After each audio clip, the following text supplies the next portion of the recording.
Marinero, the Sick Podcast, they did it. I saw this one coming from a mile away. And for those of you who are thinking that the Montreal Canadiens didn't, I bet you they did. 2 years after Marc Bergevin signs Sebastian Aho to an offer sheet, 5-year deal, $42 million. And at the time, by the way, everyone loved the move. Not everyone loved the amount that Bergevin offered, thinking that he should go more. Some were comfortable with the $8.3 million average salary. Some thought he had to go a lot higher and maybe $2 million more. But everyone liked Bergevin signing a player, a star player, a number one centerman to an offer sheet. Everyone said, now he's going aggressive. Now he means business. He has to do whatever he can as a general manager, yada, yada, yada, despite some saying this is a dangerous game because one day someone's going to do it to you. We've reached that point. The Sick Podcast, the show is brought to you by Essentia, the world's only natural memory foam mattress. Go to myessentia.com/sickpod and use code SICKPOD for a free pillow with your purchase of Essentia. Beyond organic sleep. If you thought the Canadiens were sleeping and didn't see this one coming, I beg to differ. They weren't sleeping. So yesterday, the Carolina Hurricanes signed Jesperi Kotkaniemi, who picked up in the regular season 20 points in 56 games and 8 points in 19 playoff games. In his third season in the National Hockey League, they signed him to a 1-year, $6.1 million offer sheet. And for those of you who are wondering, did the Hurricanes do this to get back to the Montreal Canadiens for signing Aho to an offer sheet 2 years earlier? Of course they did. 100%. At the same time, though, we are hearing that the Carolina Hurricanes are interested in this player. The Carolina Hurricanes would like to have this player, and Jesperi Kotkaniemi's name has been in the news in potential trades all summer in Montreal in what has been a shortened summer in Montreal with the Canadiens making it to the Stanley Cup final. With Phillip Danault signing in Los Angeles, if the Canadiens don't match the offer, which, by the way, the compensation is, if they don't match, a first-round pick and a third-round pick. If the Canadiens don't match the offer, the Canadiens at center ice are going to have who? They're going to have Nick Suzuki. They'll have Jake Evans. They'll have Cedric Paquette. They tried Drouin before. It didn't work. Matthew Perreault could play center and wing. It may have to be Matthew Perreault. It may end up being Ryan Poehling, or they have to make a trade. But now you have to make a trade with who exactly? You've lost Kotkaniemi. Drouin doesn't have any value right now on the marketplace. You just signed Brendan Gallagher to a long-term deal last season. You did the same thing with Josh Anderson, who you acquired in a trade. You've just signed Mike Hoffman as an unrestricted free agent at a 3-year deal. Suzuki's an untouchable on this team. You're not trading prospect and young player, not even prospect, already established with a good 10 games under his belt in the regular season, the playoffs, Cole Caulfield. You're not trading him either. So for those of you who say you have to trade, what are you going to trade? You're going to end up trading Suzuki? You're going to trade Suzuki for another centerman? Now you're still a centerman short. You may actually be 2 centermen short. So what are your alternatives? For those wondering, you cannot match, because if you give Kotkaniemi $6.1 million, at that point, you absolutely have to give Nick Suzuki $7 million. False. You don't have to. Agents, players, everyone understand the realities of an offer sheet, and sometimes it's not a comparable. And by the way, Nick Suzuki does not have arbitration rights next year. So it's not like he says, I'm not happy with what you're offering me, I'm going to go to an arbitrator. Either he accepts what you offer him, or he sits out. A shout out to sportbuffshop.com For all of your officially licensed sports apparel and more, use code SICK15 for 15% off on all of their items if you became a Carolina Hurricanes fan, because it was payback for them to the Montreal Canadiens. And by the way, what a troll job they did, eh? This was well played. I have to tell you, this was absolutely perfect what they did. Marc Bergevin, a couple of years ago, gave a quote that Aho was signed to an offer sheet because he liked what the Canadiens were doing with their young prospects and the direction that they were going in and all that stuff. The exact same words the Canadiens general manager used. Don Waddell, the general manager of the Carolina Hurricanes, used the exact same words. They also issued a press release, tweeted out the Jesperi Kotkaniemi signing bonus is $20 for number 20 of Sebastian Aho. They actually tweeted out that they signed Kotkaniemi to a hostile offer in French. And not only that, they changed their Twitter account, changed the writing, and put it in French. You go to Carolina Hurricanes on Twitter, which is at Canes, C-A-N-E-S, and you'll see Compte officiel des Hurricanes de la Caroline. Well played. Well played. A round of applause to the Carolina Hurricanes and some who are ABC fans, anyone but Canadians, are actually celebrating this. They're celebrating the Canadiens getting a taste of their own medicine and the prospect of actually losing a guy that they drafted third overall a couple of years ago when they had a chance to draft the likes of Brady Tkachuk and Quinn Hughes, and the list goes on and on. So for all of you that actually want to throw a party in Montreal who are ABC, anyone but Canadiens fans, you can call Sophistication, event rentals, live music, DJ sound systems, tent chairs, tables, decor, lighting, photo booth, TV screens. The number to call, 514-570-5770. They are your one-stop shop. All right, so now, I've talked to a lot of people since the news broke, and everyone's telling me the Montreal Canadiens cannot sign Jesperi Kotkaniemi. They just can't. It's way too much money for a player who put up 20 points. It's way too much money for a player who only had 5 goals in 56 regular season games.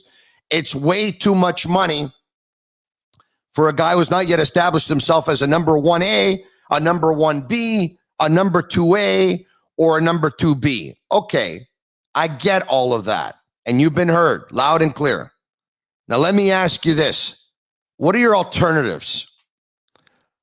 The Montreal Canadiens, as it stands, after losing Philip Deneau to free agency, which they have not replaced. Okay, they're going to try and replace him with Jake Evans. He's probably not there.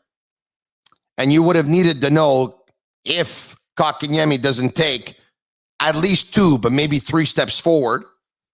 And losing Shea Weber for at least the season, replacing him by David Savard, with all due respect to David Savard, is a downgrade. Most people believe that the Montreal Canadiens will have a hard time making the playoffs. They might get in, but it's probably 50-50. Some think they're getting in, some think they won't. What happens if you take Kotkaniemi away from the Canadiens? Okay, he's underachieved. I got it. How about if he was about to take 2 or 3 steps forward? How about the depth? How about if Suzuki gets hurt 1 month into the season? At that point, what do? You throw in the towel? You might throw in the towel anyway. I get that. I get all of that. But really, once again, what are the alternatives? As I think about them, I think I'm going to have a drink, because this one here, I would imagine that Marc Bergevin is having a little bit of Johnny Bootlegger's whiskey, old-fashioned, both refreshing and authentic to the classic cocktail, available now at SAQs near you. Some people actually will put this in a glass with ice and maybe dilute it a little bit, water it down a little bit. But this news is so heavy in Montreal, I'm going to have it straight. Give me a second. Okay. Wow, that one there really hit the spot. So now let's talk about it. You lose Kotkaniemi. Let's say you don't match. And so now you get a first-round pick and you get a third-round pick. What are you going to do with that first-round pick and third-round pick? What are you going to do with it? Oh, so a lot of people are going to say you trade for Jack Eichel. Okay, you trade for Jack Eichel. To trade for Jack Eichel, you're going to have to use that first. They're not going to want the third.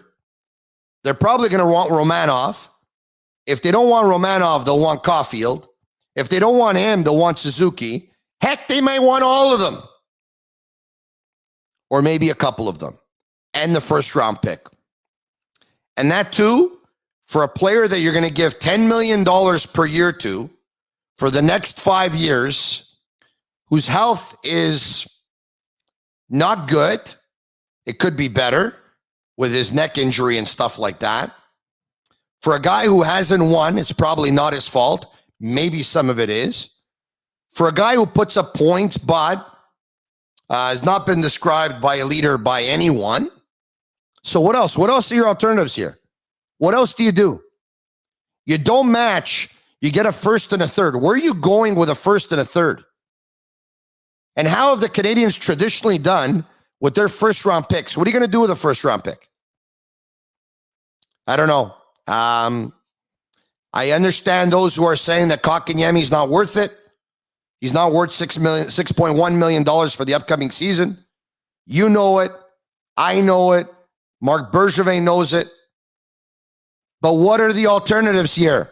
That's what I ask people. Who's going to play with who? Okay. So Suzuki's going to play with Caulfield and Toffoli. Who's going to play with Anderson and Hoffman? Or Gallagher and Hoffman? Jake Evans? Matthew Perreault? Come on, folks. I mean, I don't get it. So once again, well played by the Carolina Hurricanes, who have put the Canadians in a pickle here. For those of you who are blaming Marc Bergevin, why didn't he sign him before?